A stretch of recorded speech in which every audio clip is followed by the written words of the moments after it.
Hello,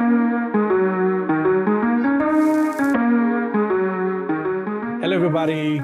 Welcome to yet another episode of Build in Public podcast.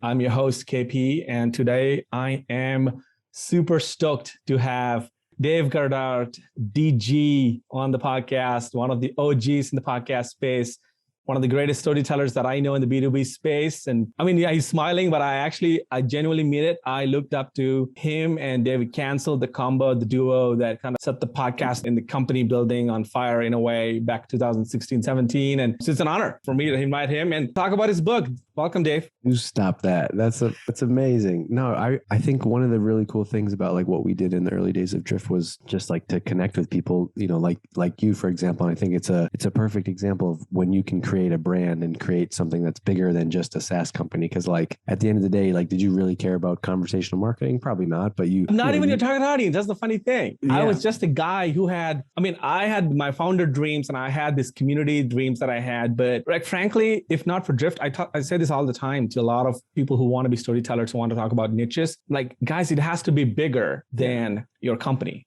Totally has to be bigger. Yeah, it totally has to be bigger. And it has to be because people need to have some like selfish reason to like, why do I follow what you're doing? And like, you know, I never really wanted to be a startup founder, but like I was really into like early stage startups and SaaS and stuff. And so like, I used to love like a company like Buffer, for example. Remember back in the day, Buffer was like transparent they kind of disrupted like the landscape because they were transparent and they shared all this stuff. And there's lots of pros and cons to that approach. But as me, early, like, you know, 27-year-old Dave, like that was a brand that I talked about a lot. Even though I wasn't a founder, even though I probably didn't even buy their product, I referenced them as a brand because I liked hearing their story and like hearing how they were building stuff. So, and I think that's what, you know, happened for a small amount of people with Drift, right? It was really cool. It's definitely percolated and kind of created ripple effects all around beyond B2B SaaS for sure. I mean, let's talk about... Can I ask you a question? Yes. Have you kind of like blown up a little bit? I don't know. I mean, I think a lot of my experiments blew up, but I'm still the same, you know, I'm still the same kid trying to send the same message. One thing I was chatting with somebody earlier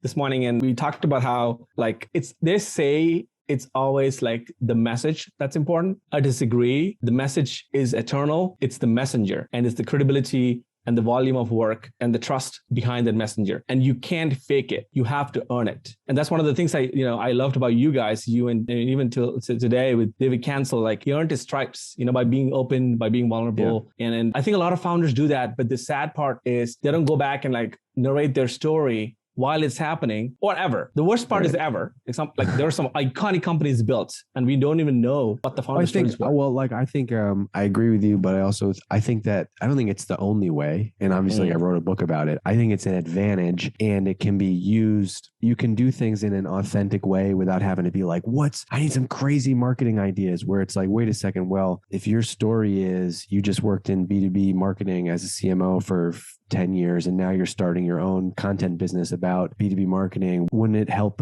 bring people into that message by like kind of telling them about who you are and why you did it along the way? And so like I found that it can be an advantage because oftentimes it's not like, oh, this is KP and he's starting this business because he just wants to get filthy rich. It's like there's usually some story, some why, some interesting like catalyst or whatever. And so like it's kind of already baked in. And so like, oh wow, there's already something interesting. So let's use that to our advantage and let's use that to build credibility and trust and use it as an advantage to build our audience. But I think you can still build a brand without it. Like, you know, look at like Slack, for example. Like I couldn't tell you one name of one executive or person at that company. And even in the early days, people might have known Stuart Butterfield, but he wasn't like the face of the brand as was marketed to customers. And so I don't think it's the only way, but I think in a world where like I'm not the smartest or most creative person in the world, I think that I've just found that it can be an advantage that plays well with a lot of companies. I fully agree. I mean, it leads us to the first question I have about the book. First of all, I want to say congrats. I said this before the podcast we started recording this, but I know it's a massive undertaking to write a book. I wrote like a couple of ebooks and I broke my back and I'm like, this is huge. So congrats on the work. Thank you. That's really kind of you to say that. And that's one of the reasons why I wanted to come and do your podcast, because like I think there's just a certain of like, could the book suck? It could completely suck, but just like that you appreciate like what goes into creating that and like the I that's was also the reason I want to do it. It's like, I care about the message, but I also, it was kind of just like a personal challenge to do it and put a book out in the world. So like, it's really kind of you to notice that. Of course. I mean, it's funny because I think my pod is now turning into like a new tradition of like inviting some of the authors. Like I had Sahil Lavinja, I had Andrew Gazdecki, and I had a bunch of these, people who just launched their book. And so I'm like loving this new sort of sub niche. But one thing I took out from reading the book, by the way, it was such a breezy read. I loved it. Some people might say like it could have, I don't know, like different people have different tastes. And I think at a certain level, a lot of your content is subjective anyway, not you, like anyone's content. So to me, it's like, look, you can call it what it is. It's not, it's not, I'm not writing a novel. Like I wrote. Yes, exactly. I wrote it's 180 pages written in the same way that I would talk like on social media. And so I love that about, I figured that like either people will critique me for that, or they'll say, I bought this book to get a message. And for me, it's like, did you get the message? Like, I'm not a poet. I'm not that great of a I love that about it. Actually, to be honest though, I mean, it was very refreshing, and in a way, like, again, I'm not like, hyping you up. In a way, it was really super inspiring to know that, okay, just like how back 2017, 18, you guys inspired me to start the podcast. You kind of, again, reinforce the message that if I have something powerful and profound that I want to say, and I believe it, I should write a book about it. And don't worry about the language and the vernacular and the, oh, it has to be like a New York Times critical, like, you know what I mean? Like, just be me, because that's what people want. People want, resonance and relatability. So one thing, let's talk about the first thing. The thesis of the book, the theme of the book, all in all, like overall, you reinforce it over and over again, is that every founder has an interesting story if they choose to tell, open up and talk about it. Now, I'm curious, like, why do you believe? I wouldn't say every I would say my theory is oftentimes founders do have a story and you can use it to your advantage. There are definitely boring. There's definitely boring founders out there and boring stories. This isn't some mirror. This isn't 6-minute abs, but yes. Well, if you put it that way. But no, I'm saying, I mean, I think I'm still curious. Like, why do you think this book needed to exist? What was missing from your point of view in the marketing, in the story? What was the void this book? Well, like none of the ideas in the book are new, and like I've clearly borrowed them from other people, that books I've read and been influenced by, and things you just suck up online. But I think what nobody had talked about is pointing that focus, that thinking of marketing and social media and community building and audience building online, and pointing it specifically as founder brand. Like I had the initial idea of that for the book was going to be about like building an audience, because I've seen multiple times the power of building an audience in your personal career. Like I had a podcast called Tech in Boston that like jump-started my own career unintentionally, where I interviewed founders in Boston. I built my old email list. I saw the impact that building an audience had at Drift, and so I was like really going to write about that, the advantage that having an audience creates. But then it kind of got even more specific than that. And I was like, well, what did we do at Drift and what did we do at Privy? Well, we at Drift, we told the story of David kind of specifically, and he was the CEO and the front man of that brand. And then similar thing with Ben at Privy. And then I had kind of been sort of doing the same thing for my own stuff. And I just was like, nobody's kind of talking about this as the founder brand. And I think that we get in these cycles of just like, we're so interested in the tools and so interested in the tactics and the growth hacks and like the should I be on Web3, like, and it's just like, you gotta, sometimes the marketing strategies that work the best are the back to the basics stuff. And it's like, let's get back to telling the founder story. But today you have this cheat code, even if you're selling enterprise software, which is like you can build an audience of your dream customers online without having to spend $1. And so I wanted to focus it on as a tool specifically to help startup founders build their brands and achieve their goals. I'd say it's probably not the most applicable book to founder of a, to a $500 million company. But if you're either a startup founder, like just getting going, or maybe you're like, crossing the 1 million ARR mark, I think that's the target for this. And it's based on a lot of stuff that we did. It's not groundbreaking stuff, but like we did this at a couple companies and it worked. And it's kind of my point of view on a marketing strategy that I don't see enough marketing teams focus on, because they focus so much on marketing the product when you can create an advantage by actually telling the story of the founder and building your own audience and trying to go direct to consumers through marketing, not just in like an e-commerce context. One thing that you open the book with is this concept of, brand being, combination of attention, trust, and credibility. And I think let's go back to the example of, the stuff you did at Drift, especially around the podcast. I know there's multiple experiments, but let's talk about that. What did you feel was like in a slippery slope, or what was like the tension you had when you think about attention versus trust? Because I feel like that's been one of the things emerging in the last 3-4 years, where I'm noticing a lot of people are slipping into this trust, slipping into the attention hole, and they're just like trying to say something provocative or do something outrageous just to grab attention and eyeballs. But I don't know if necessarily they're thinking through if they're building enough trust. Yeah, I guess I think of attention differently. I don't think of attention in the way that you framed it as it's not a, hey, look at me. It's not a stunt. I don't think attention as a stunt. I mean, like, am I in places where I could actually be aware of your message? Like, am I on your email list? Am I following you on social media? If you put messages out, will I be able to pay attention to them? I don't think it means provocative. I think that, yes, we live in the world of social media, and I have a love-hate relationship with Twitter for many different reasons. But I think we live in the world of like, yeah, people try to take swings and have like the most binary take and go in such an opposite direction or make a huge claim. That's one way to get attention for sure on the short term. But ultimately the measure is, I also think they're kind of like phases, like awareness, attention, and trust. And so I think trust is like how you pay off on that. And so like you can get my attention, but if I think that you're a scam, or I think that you're a jerk or whatever, or like you don't live up to this claim that you make, then I don't ultimately check box number 3, I guess, which is the trust bucket. And so I think they have to be, they're like different steps in a funnel almost. I fully agree. So I wanted to ask you the other question around your favorite marketing experiments that you had, let's say at Drift and then eventually at Privy. Sure. Or the ones that the ones you learned the most from. Okay, well, if anybody who's ever worked with me knows I'm not the growth experimenter type. I am the go to Google and Google statistical significance calculator. And so I'm much more impulsive, and that's my gift in the curse. And I know this will contradict a lot of marketing advice today, but a lot of the decisions that I've made in marketing have not been based on some perfectly quantifiable growth spreadsheet that says like, we want to improve this thing 2%. And I don't know, maybe that's why things have worked out. Like I've gotten just lucky, but like, I think I don't have like the super methodical approach to marketing. For me, it's much more about like audience building and community building, because in each different scenario. And so I've come up from like, there's kind of always been like these feedback channels that like I could get feedback on before we went and did something more broadly. And so like, instead of specific experiments, I'm more proud of, and I love this playbook of like, for example, at Drift, one of the ways that we like built an early audience was by creating this podcast, Seeking Wisdom, right? And that's how we got connected with you. And Seeking Wisdom had nothing to do with what Drift was trying to sell,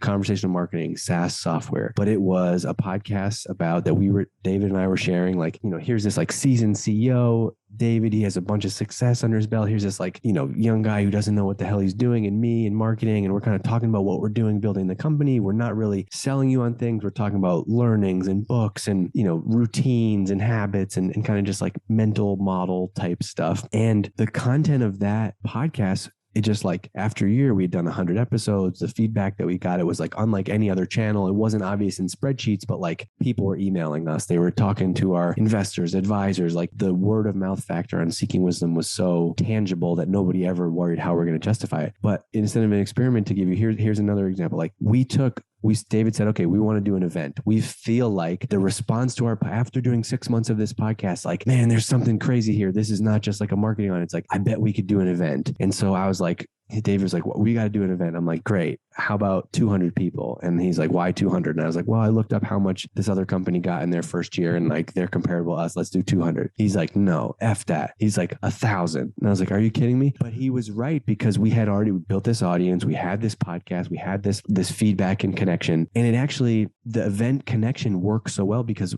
how do we know what to talk about at this event? How do we know what content to put? How do we know what the event should be called, what the theme should be, who should speak? We kind of had already felt our way through that through the podcast. Okay, now we go and do this event. Wow, this event was really interesting. This one wasn't great. This one wasn't. The number one session that people went out after the speaker was this. Okay, let's do more things with this person. And so like, it's not so much that I'm like this methodical experimenter, but I think when you understand how to use the channels that we have today, like through social media media and podcasting and content, you can use those not just as like hardcore ROI conversion rate pieces, but as feedback channels. And like even the power of like David Cancel having a bunch of Twitter followers. One time he tweeted something about like how he never hired product managers with master's degrees, which is like insane. People were so mad, and he got all these comments, and I was like, we need to turn that into a podcast episode. And then we turned that into a podcast episode, and that podcast episode does better than any other podcast episode. Then we turn that into an article. And so I think that's the most powerful ingredient that we have. And that's what I like to take to companies, at least that I worked at. And this is all like revisionist history. I didn't like, I wasn't like, I'm taking this playbook. Right. Like, of course, what I've done and I've learned along the way. But that's the world where I come from, which is like much different than someone like Guillaume Caban, who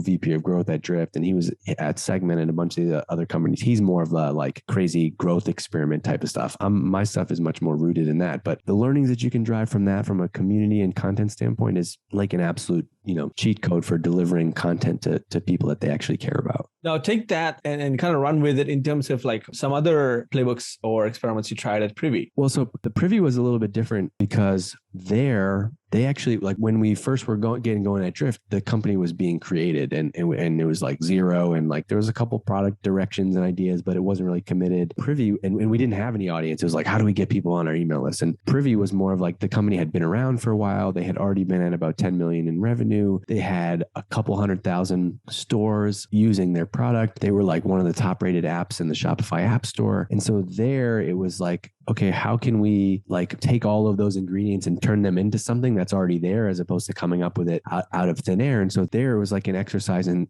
storytelling, which is Ben, who's the founder. He was like, I think we have this opportunity to kind of own. Nobody really owns like the small business corner of the market. E-commerce is huge right now. It's booming. Right. There's a billion Shopify stores. There's all these other SaaS companies, but nobody owns small business e-commerce marketing. And I'm telling this story because I think what's so important is this concept that like your story is your strategy. And so Ben at the highest level said, as a company, we want to be the leader for small businesses in e-commerce marketing. That was like the strategy for the company. And so from there, now I can go build a marketing strategy. Sales team can go build a sales strategy that, all those things are based off of that pillar. Okay, so if you want to be the leader in small businesses, well, what do you need to do? Well, small businesses are a little bit different, right? The person who you're trying to reach is not an expert marketer. They're the founder. They're doing 15 other things and they're on these channels. And so what was amazing was like going there and creating this story that Ben had in his head about like owning small business, but then playing it out across using all of our owned channels. Like we didn't have to hire a PR agency. We didn't have to hire, people to try to pitch us and bring attention. We created our own assets, our own channels to basically shape that message. And so like a lot of companies will change their messaging, but they just go change it on the website. Well, in that same year, Privy not only just changed the website to be all about leaders in small business marketing for e-commerce, right? So whatever we call it. But we created masterclasses for small brands. We created a podcast for small brands. Ben sent me a text the other day. It's been downloaded 500,000 times now. And we learned that it's first started off as like hour-long interviews with me and like kind of like sexy name, like e-commerce founders. But that's not what people wanted. The people wanted 5 to 10 like really tactical episodes. Like here's 3 emails you need to be sending. And so Ben started the Ben was like, I'll do the podcast. And he was the one talking to customers every day. And so he would just batch record these short episodes. And sure enough, we started putting out a daily 5 to 10 minute podcast about e-commerce marketing tips focused on small businesses. We wrote a book on the topic. We were going to do a huge in-person event on the topic right before COVID. But basically, we shifted the whole kind of brand marketing and content strategy to be, how do we reposition Privy as the leader for small brands? And then that kind of like plays out in our marketing. It's not just like a website message that gets changed. We became our own publishing company. It was our own email list, our own events, our own podcast, our own book. We didn't have to wait for others to write about us. We became that kind of mini media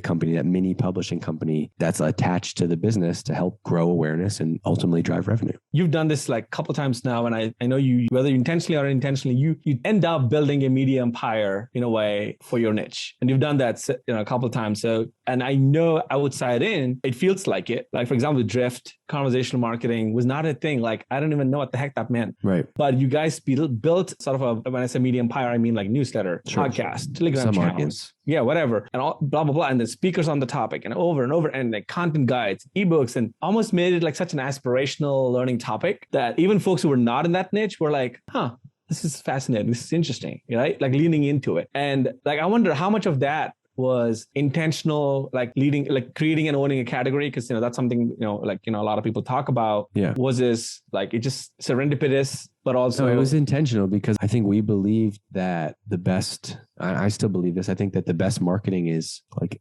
education and expertise. And especially in the niche that I've been in, which is B2B, you can do all the channels, all the tactics, but like nothing works better than being the trusted resource on X topic. Right. And I mean, this has been true for a while, right? Like I think look back to like Gainsight created basically customer success, and they had the blog and had the website and had the event that had their dream customers separate from their software saying like, yep, this is the blog that I read. This is who I follow. And I think that also matches like our own lives and our own personal behaviors. Like if you listen to a comedy podcast and your favorite comedian, all of a sudden she starts selling like clothing or tickets to something, like you're going to buy those things because you've kind of already seen, you've gotten some value, you've gotten the body of work. And I think it works really well in B2B when you can kind of like, most of the B2B functions are like marketing, sales, HR, finance, payroll, IT, security. There's someone who has a job and needs to get smarter and better or more educated about that job. And the way to eventually get them into your product is by being like, look, we clearly already have something in common. You're not just talking to, anybody. I'm like, you're in customer success. We make customer success software. If I want to ultimately tell you about my customer success software, first I have to get you reading my stuff and on my email list and blah, blah, blah. And I just think that to me is like my favorite playbook, because then you're turning on who are the internal experts, who are the, why did we start this company? What interesting things are we doing? What takes do we have? What things are we challenging? And so I think the playbook is like focusing on education and expertise. I love that. I mean, and a little bit of BTS too, behind the scenes. I think another thing that shines across your content is I love the inclusion of kids. I love the inclusion of like, you just like, it's the real you. I know a part of it is on Instagram, but even on Twitter, even on LinkedIn, I think it's got its own magnetic effect of being relatable and real. And something that I love a lot is knowing a person 360. Like, what is it like to be? Yeah. I think I've kind of like changed my tune on that a little bit. Like I see. Yeah. What was the tune before and what's not now? Change my tune, but just like I'm less willing to open up publicly more and share my kids and share that type of stuff than probably 4 or 5 years ago. However, there's still an important ingredient there, which is like to be authentic and to be personal. And so like, I think if, when you go to somebody's like social media page, if it's just kind of like all like pre-scheduled, auto tweets. And so I think the way that I try to do that now is just like injecting my actual personality into my writing and into my, I don't like, you can't reply to everybody on social media, but like every now and then to make the same joke that I would make to my friend or whoever. And I think there's different ways to insert that, other than like having to be like, here I am being an awesome dad. Like, I think that works and that's can definitely be important to people. But for me, I've wanted to kind of peel some of that back and just separate, like, I'm not doing my life in public. I'm talking about marketing in public. And when I'm talking about marketing, I can be, I can inject my personality into that stuff, but I don't think it has to mean you're documenting your life 24/7. You don't have to do that. That works really well for people, but you definitely don't have to do that. And it's a spectrum too. I mean, that's something that I keep getting all the time as a question, like, KP, like you talk about building in public all the time, but like I have financial regulations I can't document. I'm like, then don't. The answer is just don't. Like nobody's putting a gun to your head and asking, give out every transparent like bank transactions. Like that's not the point. The point is, can you come up with an interesting story about what you do that can be relatable? And as you reflect on it, there are so many aspects of your day-to-day that you may think are dumb and obvious. Like, for example, like if you pick up a advertising book, that's something I loved about, I don't know, early on, I saw a bunch of advertising books mentioned by you. I don't know if you still do that. Early on, I used to love advertising in college. And I really liked, like, there were some books that I loved that you mentioned. I'm like, oh, wow, that's cool. I gave no shits about B2B marketing, by the way. I was like, wow, that's so cool. Like, and one of my big mentors was Chief Creative Officer Sachi and Sachi. So he and I really bonded many years ago on that topic. And I noticed like you and Dave talking about, DC talking about that. And I was like, so not traditional B2B marketing, something a little different. I think that's something that I think about is infuse a little bit more than what people would expect? I think, every people like to talk about this line a lot. So like this isn't a revelation, but it's still people and it's still people interacting online. And I think what happens is a lot of people, at least what we saw like in the B2B marketing or B2B SaaS space would be like, I'm a B2B SaaS company. And so I must interact on these channels like a B2B SaaS company. Where like, no, you're going to the people's mediums. Right. And so you have to, so like if you want your message to actually be seen and resonate with people, you have to press pause on the fact that you're a B2B SaaS company and first be like, okay, well, how do I say things in this world? And how do I need to communicate in this world? And so I think what David really understood and like kind of passed on to me is he was never thinking about B2B SaaS. He was like, this is how I'm looking. He's like, he's looking at what's happening on Instagram and TikTok and, different messaging apps and channels. And he's like, look at what's happening on, look at this YouTube channel. Look at how they're blowing up. He's not like thinking about like, what is Outreach's, YouTube content strategy. He's like, no, look at, I'm into yoga. Why does this guy have 1 million views on his video? Obviously we're not selling, yoga. It's much different, but like, what are the principles in that? And then how can you take those things and then apply them to the niche that you're in? I think I was talking about this with somebody, Kevin Dorsey, this guy, KD, you're KP, he's KD. And we were talking about Dan Kennedy, who's a great, old school, like direct marketing copywriter. But he basically says like he has this line, it's like the number one rule to know before writing was like, do they have their own language? Does who you're trying to write to have their own language or way of, talking about things? And I think what we miss as marketers in the B2B context is like, yeah, the Twitter is different than LinkedIn is different than YouTube is different than rules of the room. Right. And so you can't just like take your, very average content on its own and then just slap it on those channels. And I'm saying this because I've done this. I've been like, make content for a B2B SaaS company, put it on Instagram, put it on YouTube, put it on LinkedIn, send out an email about it, and like nothing really is happening. When in every example, the way to actually grow something is to kind of focus on like 1 or 2 core channels and really understand that channel and grow that channel and then use those learnings to then go to channel number 2 and channel number 3. It's the same philosophy behind niches too, right? Picking a niche is, you can't ever be everything for everybody. You may become a breakout star about a niche and the world will talk about you from that lens. And then, you can expand to other things. Yeah. But can I give you a real example of that? I love that. I was going to ask you. I'll give you a real example of it. Like personally for me, I go through this internal struggle of like, I don't just want to talk about B2B marketing. However, I'm really interested in building my own business and seeing what I can do building my own business. And so I have goals and I said, I'm building a business. And if I'm building a business, the best thing for me to do is to focus on B2B marketing and own and try to like own the niche of B2B marketing versus like, hey, follow this guy, Dave, go to his website. Sometimes he writes about e-commerce stuff. Sometimes he writes about B2B. Sometimes he posts pictures of his kids. You're going to love it. That's fun. That would definitely be fun. And I want to do that. And I'm like, I wish I could talk more about consumer stuff, but from attracting an audience standpoint, it is way the truth that the riches are in the niches is like the truth. Right. And so focus on, in my case, it's like, no, dude, focus on B2B marketing. Don't take on these other things. This is where, then there's already something there. There's already a there. There's, a couple thousand members. You have this other thing, like the signals are there, own the niche. And like even early days of Drift, we knew that we wanted to sell to all of B2B SaaS. It wasn't just going to be a marketing You're right platform. about this. Actually, I want to hear about this. Like it was mind blowing to me because it didn't feel apparent as an outside in, but the way you describe in the book where you niche down to one category, I want you to go finish that. So I remember very specifically, David Cancel was like obsessed with Warren Buffett and Charlie Munger. And Charlie Munger always has this quote about invert, always invert. And so like when you're trying to tackle a problem, like you kind of just flip it and look at it the opposite way. And I remember one time he was like, we need to just pick one persona. We need to pick one niche because right now we're trying to market to everybody and it's like not really landing. We need to stick with one. We need to land on one persona. And his hypothesis was like, it should be product marketing because we need to, in order for Drift to work, Drift can't work if it's not installed on somebody's website. If there's no code installed on somebody's website. Okay, well, who owns the website at most of these companies? There's demand gen, there's product marketing. We kind of knew a lot of product marketers in like local Boston startup community. We're like, oh, I bet, we know a bunch of product marketers. Product marketers can get it on the website. And so we're like, let's focus this down on like telling this story. Let's build an audience of product marketing people because if we can build an audience of product marketing people, they can actually get Drift on the website. And if we can do that, then we can take those learnings and apply that to demand gen, to sales, to BDRs, to whatever. And that was just like, I think one of the biggest learnings of my career was just like that type of thinking. And I think I see it a lot. I work with a bunch of different startup founders today, and everybody in that moment wants to, but we can't talk about that because we leave out this audience and TAM. They're all worried about the TAM, right? They're all like, oh yeah, our TAM is so big. And I love that you actually say, you talk about it saying, what is the minimal, like the least amount, what do you call that?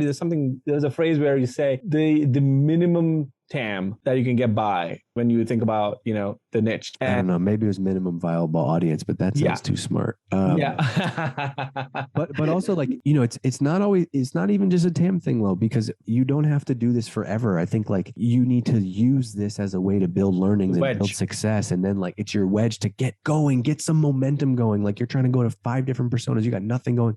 We can grow the TAM bigger, but like, let's nail one use case, perfect that, take the learnings, boom. And this can all happen over the course of weeks and months. It's not like years of just focusing on this one persona. But what I'm going to steal from that though, from that page or from that chapter, I just loved where you said it's today. The focus is on today. It's who is the ideal customer your current product in the current version, current iteration can satisfy, can solve for today. If you can lock that in, that could be your niche, and then you can expand later. Oh my God, such a great solve, because this is a common question that I get to. People are like, and they're trying to build it for everybody. And it could be content too, like everybody. No, you can't, Well, and it's often... you're not Kanye. Yeah. And Kanye didn't build for everybody. Right. Not at first he didn't. Yep. But I think, the other thing is the today piece is important because it's oftentimes it's the company or person or whatever with no traction that's saying, but we're trying to go to these 5 different personas. Like if you've gotten traction and that's working, then you're marketing to 5 personas, whatever. God bless you. Keep going. You've already got it figured out, but it's usually like, how do we get this thing moving? Like we don't have any inbound interest right now. Okay. Well then like, that's where we're going to say like, let's focus on this persona or let's focus on this niche and build from there. And who knows, you might even learn like, this is the niche. There is, this is the whole business. It doesn't need to be, we don't need to expand, or there's so much more we can go in, vertically in this. So you've built audiences on both Twitter and LinkedIn. And I wanted to ask you, like, how is the experience different for you for as a creator? How is it different? There was both these 2 rooms. I have to imagine, because I have 0 presence on LinkedIn. I have a decent presence on Twitter. And it scares me going into LinkedIn because it feels like there's a lot of flexing, humble bragging going on. And I don't know how I can discern between what's what. But I know I have to be there, be present. And this is the concern that a lot of people who are on Twitter have. And the easy thing is they shit on LinkedIn saying like, yeah, it's, it's just this. But ideally you would of course want to, be present both ways, both platforms. What were your lessons from building an audience in both? Look, on the LinkedIn dunking thing, like I think Twitter people like to do that. But like, of course there's going to be that. Most of the people LinkedIn is kind of like a B2B specific platform and it's people that are tied to some work identity on LinkedIn. Like on Twitter, even if you are marketing manager at company X, you're more often KP who likes Nikes and is marketing manager at X. Whereas like on LinkedIn, you're like, this is KP, head of demand gen at Oracle. And so like that you kind of go to that platform with that persona and it's a business platform. And so yes, it does feel like, posting all these wins or whatever. It's because that's what people often talk about when it comes to business. I also don't have a lot of patience for the complaining because I think that the opportunity on LinkedIn, it's an incredible place to build an audience if you can do it. And there's no rule that says like the only way to build an audience is to do it that way. And so if you think that everybody's doing it that way, you can do it.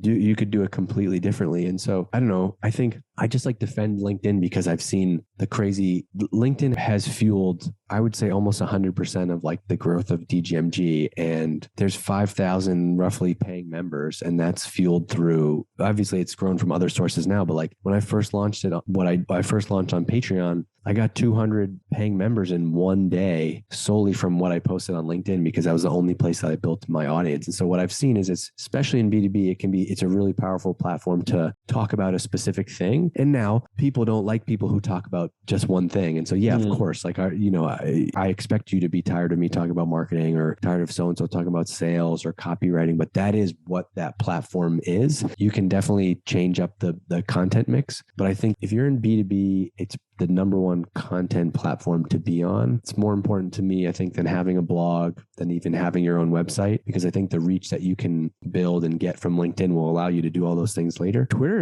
was much weirder. Like I've been on Twitter since like 2009 and taken a really long time to like grow followers. And I'm not into like the growth Twitter game of like threads and all that stuff. I think they're great. I'm not dunking on threads. Like I know people do that. I just mean like I'm not actively trying. I'm like not trying hard to grow a Twitter following. Right. And so it basically took like a decade to get to 30,000 followers on Twitter. But I saw like a period of 2 years where I added like 100,000 followers on LinkedIn. And I think that wasn't so much of like, it wasn't that I said some like groundbreaking things. It was more just like I think content match, content audience fit is really important. Like I'll give you an example. I'm doing this live event with the DGMG community, and it's about SEO and how to measure SEO and what you need to know about SEO and biggest mistakes and myths. And it has almost 1,000 people signed up, and it's like, which is like 900 more than any other event that I've ever done. And it's not because we came up with some genius hook or title or promotion strategy. It's just so clear. Like this is like it's such an obvious thing. It's just like the audience of who the audience is, which is mostly B2B marketing, B2B SaaS people. So clear that SEO is a sore spot, is a hot topic. And that's why they're coming for them. Yep. And so I think that part is just like very underrated in content. And I think the LinkedIn is like the B2B SaaS specifically is like the perfect niche to build an audience with LinkedIn. That said, that I also think it can be used for anything. If I was an e-commerce founder, because I would say every investor, every advisor, every partner, every employee is going to be on LinkedIn. And so I think if you're tied to something at work at a company, huge value in being on LinkedIn. And you don't have to tweet about B2B. You don't have to write about B2B marketing. You can be, you could share your e-commerce journey, your whatever. The reach that you can get from the platform today is still huge. And it's just much different than Twitter, but I do kind of take signals from each to sometimes create content. Would you say, like, if you have to pick out like 1 or 2 specific tips from your journey on LinkedIn, what would those be from content creators? Niche, our favorite word of the day, which is niche. And so for me, when I was talking about what I was eating and my workouts and my kids and this marketing lesson and this book and this random idea, my following was growing, but it wasn't like, it was not on this pace. When I just kind of lasered in on just kind of only talking about marketing and B2B marketing, I'd say that's when, and doing that really consistently, I think that's when things really start to happen. And so again, the more you can focus on a niche. A friend of mine sent me his like new website last night. He's like, what do you think of this? He's like, I'm starting a blog and I want to talk about building businesses and being and entrepreneurship and fitness and wealth. And I'm like, you sound like every other person who wants to build an audience on Twitter. Like, what is your hook? What is your story? And so like, he's trying to work on some type of like a name for that. And I think that's just, it's so powerful. And so like for me, it was like be demystifying Wikipedia articles. Just kidding. yeah, right. Listen, like I feel like we should get some kind of money back or credits, for reading shit like that. It's just wild to me. Sometimes you're like, come on, the lowest hanging fruit. I see it's like the listicles on, I don't know, 10 years ago, like every blog had a listicle, like BuzzFeed blew that up. Yeah. We know it works, but it's just not intellectual, or I don't know. I just feel like it's just dry to me. But I know it works. So I respect the hustle. So you got to focus on a niche. You have to commit to publishing consistently because I think the number one lesson is that you should be using social media to, at least for the first year or so, to find your voice. It's not about growing a following. It's about like actually figuring out how to like turn your brain to thinking about this a lot and then condensing those into like short, witty, quotable or rants. That's a habit that you have to build up over time. Very few people can just start kind of posting whatever they want and it's just going to land with people. And so I think it's just as much of a writing and finding your voice exercise in the first 6 to 12 months as it is of like, I'm going to build an audience. So it's funny you mentioned voice, because my next question for you on the lineup was around podcasting and literally about voice. So what were, like, as you reflect about all the podcast episodes you created, what were some key lessons that, you wish you knew, like when you first started? Like, what would be your top 3 tips or piece of advice that you would give to 27-year-old Dave about podcasting specifically? I don't know. A lot has changed like in the time frame. I think like just like in general, one of the things that I didn't expect with the benefits of podcasts, I think one of the huge ROI on having a podcast is learning. And I feel like I've learned so much about B2B marketing because I've spent hours and hours and hours getting to like interview CMOs who are way better than me and ask them questions and figure out how they think about things. And so I think that podcasting can be an amazing like cheat code for learning. Now you can't dress it up and disguise it as like free consulting, but I think if you can, it always works better when you're genuinely interested in the topic as the host. And that kind of leads to another point, which is like, even just like the way you talk on this podcast is really, really good. Where like a lot of podcast hosts, they're like, all right, Dave, next question. And like, I'm like, hold on, did you hear anything that I just said? Cause like, I actually like, we should have a conversation. Like, and I think a lot of times it's not, I left a clue for you to expand on something. Yeah. Yeah. Yeah. Like what, and look, it is hard over Zoom to like not cut somebody off and to try to play that game. But I think like to do it, to be genuinely curious and to actually see like, yeah, look, I got my prep notes, but like, I don't know this could go in any direction today. And I want to have the freedom to do that. I didn't come prepared for your LinkedIn rant, man. You just went off on a rant, and I'm going to clip that out. I'm going to put that on Twitter because it's really a thing that a lot of us who are super active on Twitter, it's so easy to joke and like, razz on LinkedIn. But you're pointing to the surface area that we're missing out on. And I think something that's definitely weighing on a lot of the Twitter creators'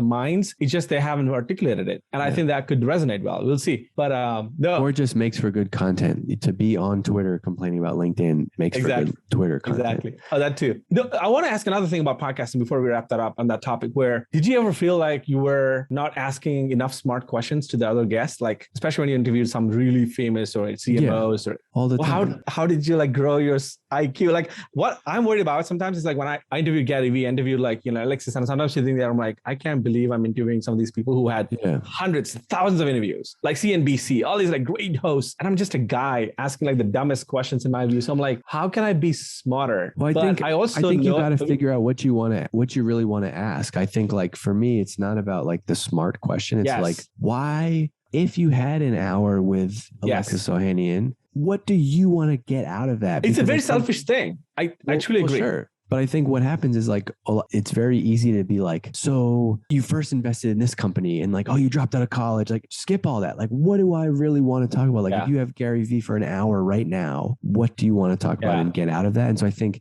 anytime you go back to like the where'd you grow up, history type stuff, that can be good on some podcasts. But I think for the most part, like if the best questions, and I think Tim Ferriss actually does this really, it's very different, but he does this really interesting thing where he finds like, he starts off his interview with some like super, super, super, super deep random question that like only he knew. I think like Howard Stern used to do this or something like this. Even the guy on the, who's the guy with the hot sauces guy, I forgot his name, but he does the same thing. He finds out, like he does the most research and finds out about like the 2001 version of whatever you did. And so I think that's the reason that works really well is because it instantly gets somebody comfortable and like talking. And I think even I've heard people talk about like, they start off like you and I, we had some background. And so we had some kind of like natural small talk, not like forced, like, how is it in Vermont today? But I think like anytime you can get somebody going, like I've seen people like, hey, what did you eat for breakfast today? Or, what's the last book you read? Because I think a lot of times people are kind of like in interview mode and they're just like waiting for you to be like, okay, did the interview start now? Okay, first question. Versus like you should, you really want to get people talking. And sometimes I wish that I could not even do like when I have people on my podcast, I wish that I could just record like the second somebody comes in, because something happens when like you do the natural talk and then you're like, all right, cool. So so we're going to go for about 40 minutes and I'm going to hit record right now. And then you hit record and like this person just like transforms completely into interview mode. I'm like, I want to have a conversation with you. And so I think the more, also the other thing that I do, and this might be annoying to the other person on the end of Zoom, and Zoom is a weird interface. Obviously it's challenging, but like I do this because I think there's things that I know that my audience or whoever's listening wants me to hear, or like, oh, he glossed over that really thing. I know this is going to be annoying, but I'm going to interrupt him and I'm going to say, hold on, KB, hold on. You mentioned that you had this doc that listed out X, Y, and Z. Can we actually go back to that for a second? Because I think like the more you don't, like I listen to interviews sometimes, I'm like, I wanted to know that more. Like I wish, like don't let that gloss over just because it's like a conversation. Don't just go to next question. Like if something interesting, like ask somebody to come back to that. And you don't have to do it in an annoying way. Be like, well, how much was your salary at that job? Like, but like if there's things that you are genuinely curious to know, don't let them go by. Be like, hold on, I'm going to ask this and I'm going to go back to that. And I found that that's where a lot of like the really good nuggets were. Like I remember interviewing it's like you're interviewing someone and they're like, yeah, my first boss, told me blah, blah, blah. Okay, cool. I'm going to be like, wait, your first boss told you what? You know, like I want to hear that. I want to go into those things. I think you have to bring that level of it. And this is also just one style of podcasting. You know, you could make kind of more storytelling, like narrative type shows too, right? Right. I mean, do you ever feel like you could just be podcasting for a long, long, long time? Like, do you? Yeah, every other month, and then I get burnt out, and I don't want to do anymore. It's really hard for me to believe that you would get burnt out with podcasts. Someone like you're a natural conversationalist. Yes, but I'm also naturally introverted, and so like there's some element of like getting up for this and like wanting to do it, and it's like it's easier to go on somebody else's podcast sometimes than it is. I feel the same way because also there's the post work, which I hate. Yeah, there's post work, but like, you know, you can use like Hatch, you can use my homies at Hatch or whatever. But like, I think it's kind of like working out for me. Like whenever I'm doing it, I'm like really happy with it. And I'm like, wow, that was awesome. That conversation was so good. I'm like a crazy person. Like literally, I take notes. Like I stop people and I'm scribbling down notes. I haven't done it on this, but like when I'm hosting, I scribble down full pages of notes and like. And what happens to them? I have one right now. I took a picture of it on my phone and then it's on a Trello card with that episode because it's on my backlog. I need to write this episode. I haven't like relaunched my podcast yet, so I have a bunch of backlogs. And so I need to like batch in a week or so, go and write headlines and descriptions. And then I also pick out like which clip that I want to get. Mm. And I have a team that helps me do the podcast production and that stuff. But that's the stuff that I don't outsource, which is like, what's the title? What's the podcast description? Because like I scribble down things like, you know, all throughout the show. And so I just take a picture of it. And so then when I go to write the notes, I like remembered the things that we talked about. And that's actually my favorite system right now. I used to try to like be way more complex than that and like try to write in a Google Doc or do something. But I found like literally scribbling on this. Yeah, I do that a lot too. Yeah. Because it's like, even though it's like barely legible, it's just something like it like is a mind trick that like will bring my back to like, oh yeah, I remember what he talked about in that section. And like, I'll be able to. It's also fun. It's usually the dumb words. It's never like a very glossy description of what happened. It's always like the thing that I didn't expect you to say is what I document. And it's funny. Yeah, I'm trying to find. It's so funny how our minds work. But yeah, and it just like, it also helps him because like to the point about like being curious and being an interviewer and stuff, like I will also make notes like while you're talking. So I try not to interrupt you. And then I'll like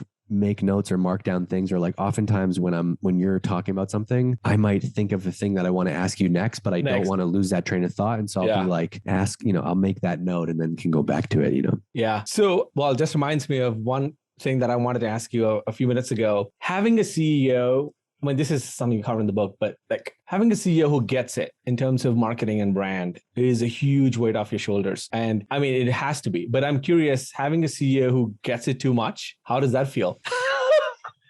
I bet you nobody asked you that. Who gets it too much? Oh, man. This is a direct attack on David Cancel. Just kidding.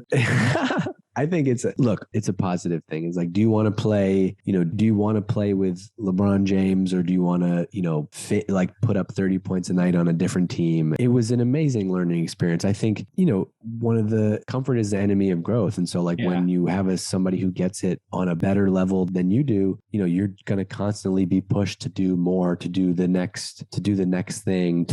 There were many times where I was just like, man, I wish I just had like an average CEO and worked at an average company. And like this week, I just want to come into work and like, do two average things and go home. And that's not a snipe at anybody. That's literally like, it just felt like the pressure to like do something great or like always challenge. But like, I mean, how much I grew from learning that stuff is just like insane. Like I hear myself like, explaining things on calls with clients or helping other teams or whatever. And I now see that like what I've learned is like the fundamentals, or not the fundamentals, but like the principles. And so like the tools and technology are going to change, but I feel like I have some of my own principles now that I've learned like through that process to be able to like make decisions. And now I feel like I could do anything. I could put on a 10,000 person event or launch a highly produced podcast or do billboards or create some new like revenue campaign because, you're forced to learn and get outside of your comfort zone. I think the pros definitely outweigh the cons. However, I'm also like incredibly biased in all of the advice that I give because I can only talk about the experiences that I have. And like, I happen to have been, as far as a marketing leader, 2 for 2 with CEOs and companies. And so like, yeah, I have total empathy for like people who like, it's just like a catchy line that I get to say on Twitter, like, life is too short to work for a CEO who doesn't get marketing. But that's like not the reality for most people. Yeah. And there's plenty of CEOs who don't. And like, what are the chances that I just picked 2 in a row and now I'm done? And so it happened to work out that way. But yeah. Do you think you're currently employed by a CEO who gets it? Yeah, myself. My CEO. How difficult or easy it is to play both roles now? Because now you're both the main, sort of like the main person, but also you're the marketing leader together in the same. Yeah. I mean, look, I'm very fortunate, and like what I do is not a grind and it's not challenging. And so like, I don't have a huge operating plan, and so I'm very fortunate from that standpoint. But there are definitely some times like I had to have a talk with myself over the weekend about like, what are my priorities? Like, what am I focusing on? What are my 2 goals? And like, cause I started to have a bunch of things creep in that were not core to what I'm going to do. And, there's nobody else to keep you. And that's just one example, but like, or just, spent like an unnecessary amount of money on something that I don't need to be doing right now. There's nobody that's keeping me in check. Right. And so like all the things that I hated as an employee, like the CEO seeing like the budget and being like, we spent 10 grand on that. Nobody's doing that to me now. And so like, there's definitely big trade-offs of that. And so I had to have a talk with myself this weekend and just do a little bit of like reprioritization. But I've never been a big goal setter. Like my goals, like the goals that I set are like 3 or 4 bullet points in a year. Like I have 2 specifically for like this year, for example. And like, I don't have. Is that something you shared somewhere? I'm curious. Like, would you mind sharing those 2 bullet points or? I mean, they're very silly, but one of them is a revenue goal for DGMG. And then one of them is a golf goal. I got really into golf, and I have a personal goal of wanting to qualify for the Vermont State the state amateur tournament. And so, but like, that's because this is where I'm at in my life and this is what I'm working on. And so it's, those goals are much different. 3 years ago, my goals were like be CMO, buy a house, do this or that. I just use these 2 guiding principles as like, this is the thing that threw me off track this weekend. I got off on a bunch of different ideas and I'm like, hold on, are these things bringing you closer to either one of those 2 goals? And by the way, the weighting on those goals is like probably 80-20 on the first one, but it's really fun to have like a non-work goal, and it's like mentally satisfying to be like working towards that. And so I just use those 2 bullets as like, right now they're just like on a Post-it note under my computer, and they just give me a reminder of like, as I'm about to go on some random, like say yes to some random project or something that I really shouldn't be doing. And then I go look at those and I'm like, does it map back to those? Or like, and so I'm like, okay, my goal is to grow DGMG to X. Well, biggest pillar that I have right now is I'm going through a rebrand and I need to get that done. And that's my blocker right now. And so this week, what I'm working on is making progress on that. And those just 2 things act like kind of North Stars to just make sure that I'm working on the right stuff as defined by me. So, it could be very wrong, but that's how I operate at least. I mean, that's those 2 sound like pretty impressive, silly. I mean, depending on how you look at them, but also meaningful. That's what at the end of the day, right? Yeah, it's not silly. I just didn't want people to be like, this guy putting golf as his goal, but like I work for myself now. I set my own rules. I set my own hours. That's the freedom, right? That's what you get. Yeah. So I've really set 2 on purpose. I've like in years past, I've tried to set too many goals that are just not real goals, like revenue goal, this goal, family goal, audience goal.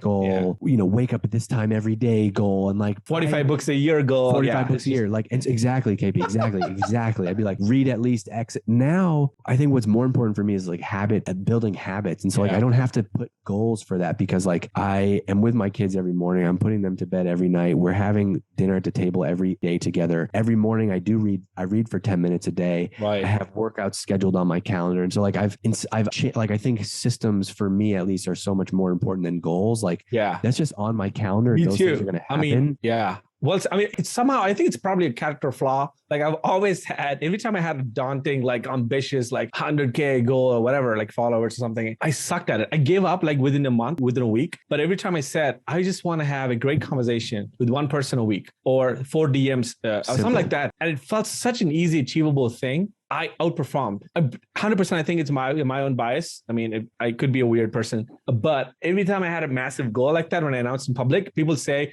accountability in public. I actually never worked for me. In fact, so New Year's is like the worst time for me. I'm just like zoning out those 3 days because I don't want to be part of any of this, parade of, like everyone like ballooning up their goals just to, show that they have ambitious goals. But I think deep down, like to your point, the reason why I asked about podcasting is I think I see like you just love it. I know it's still, I feel the same way in terms of like, God, the freaking tax on it, but I don't see you quitting. Once I get into it. Yeah. Now once I'm warmed up. Yeah. So I wish you all the best on that journey and all the creator journey and the DGMG journey and on the golf journey too. Hopefully I'll see you on national news. Is that the goal? I'm just kidding. But I just wanted to say thanks for being on. And that's actually a perfect example. Last thought on that is the marketer in me keeps struggling like, man, I should document this golf thing because I think that'd be great content and that would help me get into the golf niche. And then I'm like, no, have a hobby. Yes. For the sake of having your hobby, have your own thing. Because next thing you know, then I got to be like tweeting about it and I can't even be like present. And so it's like take a discipline to just be like, how about just have a hobby for your own like inner satisfaction? Yeah. I mean, don't we all, it's just such a struggle, but it's a good place to be, because you got the other thing going. So